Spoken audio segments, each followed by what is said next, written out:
Hey, what's up, everybody? It's Rabah, and today I want to talk to you about 3 ROAS to rule them all. This is a subject that's super near and dear to my heart, and a thesis that I think everybody can benefit from once they understand it and utilize it. So when people talk to me about the best metrics, what are you using to pace, how are you looking at accounts, how do you evaluate efficacy, efficiency, and profitability, there's 3 heuristics that I like to look at. And so when people tell me they're still using channel-specific metrics to deploy media, it really breaks my heart. So don't be those people, and I hope you won't be that person if you are that person right now after watching this talk. All right, cool. Let's dive in. All right, so the thesis is called 3 ROAS to rule them all. It's comprised of 3 channel-agnostic heuristics. The first is Ecosystem ROAS, or MER, as you guys might know.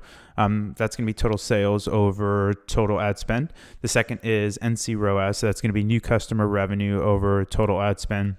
And the third is going to be POAS, profit on ad spend, which is going to be your gross profit divided by your total ad spend. All right, so let's dive into the first one, Ecosystem ROAS. Probably the most important of the 3. This is going to be your North Star metric. This is, again, going to tell you how effective your ad spend is. What you're doing here is you can pace from it, and again, you're going to understand the effectiveness of your ad dollars.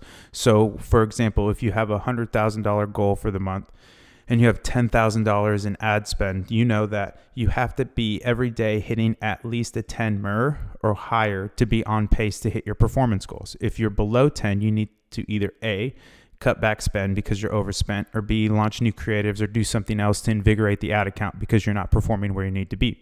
If you're over 10, it's cocaine and champagne. You can scale to the moon and keep spending because you're literally driving, for every ad dollar, you're driving $10 in revenue or more, which is exactly what the business owner or you wanted. Fantastic, again, metric, really, really important.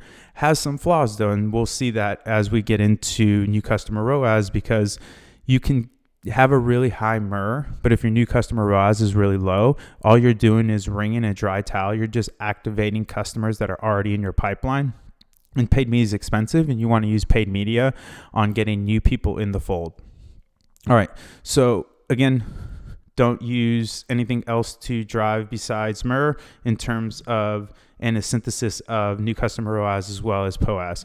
And so let's look at some actual data. Okay, cool. I got my John Madden handy dandy cursor here. All right, so what this is saying here, when you see this, so we'll give you 2 representations of Ecosystem ROAS. And what you see here is the absolute, which is total sales over total ad spend. So what this is saying right here is that for every ad dollar spent, you're generating $13.53 in revenue. Fantastic. Now, we give you another representation here in terms of percentage form, and this is going to be similar to net profit, net margin, where it's the same data, just expressed in a percentage format. And so what you're doing here is you're taking total sales or total ad spend divided by total sales. And so the way to read this is 7% of your revenues or total sales were spent on paid media. So I like to track both of them. Again, they mean the same thing, and you can use them interchangeably. It's just different representations there. All right, cool. So that is MER. The next one that's really, really important, as we were alluding to earlier, is new customer ROAS. So what this is going to be is your new customer revenue over your total ad spend. Shopify bifurcates its customers into returning and new. And so we're just taking that new customer revenue and, again, dividing it by the total ad spend. Now, this is going to be the canary in the coal mine. And so, like I was alluding to, again, in the earlier example of eROAS, is that if you have a really, really high ecosystem ROAS, but you have a really, really low NC ROAS, what's happening is you're just activating these customers that are already in the pipeline, and you're not bringing any new people into the fold. And what's going to happen is you might have some really awesome short-term wins. So for example, you haven't ran any paid media before and you just start smashing retargeting. Your MER is going to look sensational. However, your long-term health of the ecosystem is in real peril, because there's nobody, once those LTV ceilings start to get bumped up against with your customers, there's nobody else in the pipeline. You're just going to hit this lull of sales that'll possibly kill your business if you have kind of a shorter cash conversion cycle or a longer cash conversion cycle, or you depend a lot on cash flow. So new customer ROAS, canary in the coal mine, make sure it is where it needs to be, and it's always tracking as well with your MER, because activating new customers with your paid media is exactly what you want to be doing. All right, cool. let's jump into an example. All right, so this is a new customer ROAS. So again, for their ecosystem ROAS, for every dollar they spent, they were driving $5.97. And so for a new customer ROAS, for every dollar they're spending, they're driving $2.18. And again, a little kind of digression here, but there's no good or bad. It's, again, contextual to the business, the goals of the business, and where that business is at on its business cycle journey. All right, cool. So the last one, you made it through 2. The third one, and you're almost done. You got this. All right, the last one is profit on ad spend. So this is really contribution margin, but CMOAS doesn't really roll off the tongue, so we went with POAS. This is going to be your gross profit divided by your total ad spend. And so what is gross profit? It's all this stuff. I won't read it to you, but again, it's essentially how much contribution and profit is that order adding, and then we just roll all that up. And so again, this is really important because not every dollar is created equal. And so paid media, again, should be spent on high margin, best-selling products, not low margin, best-selling products. Let email, SMS, organic scoop all those low margin best-selling products up. But paid media, again, is expensive. And so you want to be deploying it behind the highest margin products that you can. And one way to measure that is using POAS. So POAS is going to tell you, are you putting the dollars behind the right Are you putting the dollars behind the right ads to drive profitability for the business?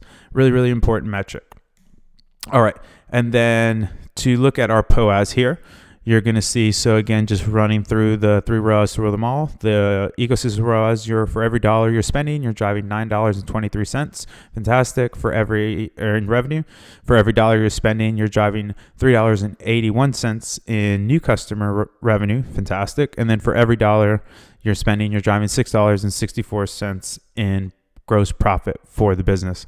So that's it. That's pretty much the way I look at every single account. And then we can jump into actually like a live account, a live look. And so this is what you'll see here. Again, our ecosystem ROAS is $13.41. So for every ad dollar spent, $13.41 in revenue is being generated. And then for every ad dollar spent, $4.28 of new customer revenue is being generated. And then for every ad dollar spent, $8.15 is being generated. And then over this time period, 7% of total sales were spent on paid media.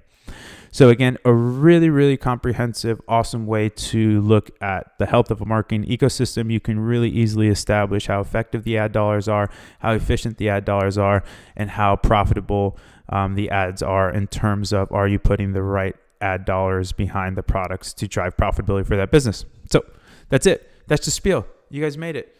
Awesome. So now you know what all 3 ROAS do, what the thesis behind them are, and why you should use them today.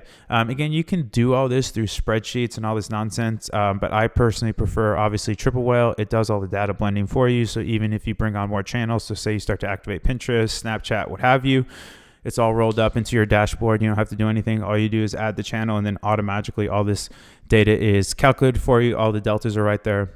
If you aren't on Triple Whale, you can go to triplewhale.com to sign up there. And then what else do I got for you? Oh, Whale Mail. We have a fantastic newsletter called Whale Mail. It goes out every Tuesday, Thursday. I would love for you to subscribe if you want the best in marketing, DTC, e-commerce, economics, the whole spiel. You get that at Try Triple Whale on our Twitter page, which is at Try Triple Whale. So, all right. Thanks so much again for stopping in, and I hope this helped.